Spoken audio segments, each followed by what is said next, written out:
Na ką, žiūrovai, važiuojam šiandien į Norvegiją. Turim krovinuką, didelį platų, modulinis namelis. Modulinis namelis. 3,50 m plotis grubiai. Aukštis 4,50 m gaunas nuo žemės. Nuo Nyniežgalmo uosto 1000 praktiškai kilometrų.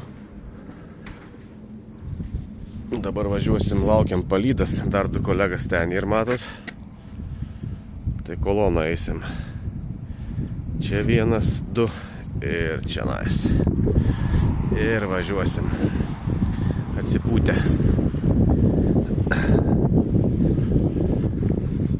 300 iki kelto dabar bus dar. Užteksim turbūt laikų. Plotis matot. Išlindęs kiek. Lentelis netgi lentelis reikės persivirinti, kotelius tuos pasilginti ateičiai. Jie labai trumpi pasirodė ir aš jau galvojau, kad čia man per akis bus ilgis, bet pasirodo čia ir ilgesniai. Tai susirišau čia 4 diržus.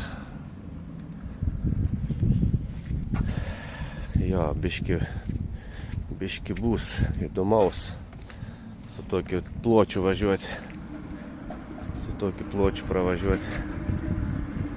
Aukštis irgi gan geras yra. Čia su žemagrindžiais būtų gerai vežti tokius, ne?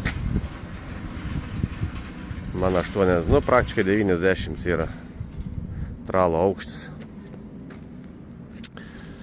Tai va. Tokį bandūrą užsikroviau. Į Moldę, Norvegiją. O paskui pafilmuosiu, kai bus šiaurėje, kur žiema yra gili. Laukit video.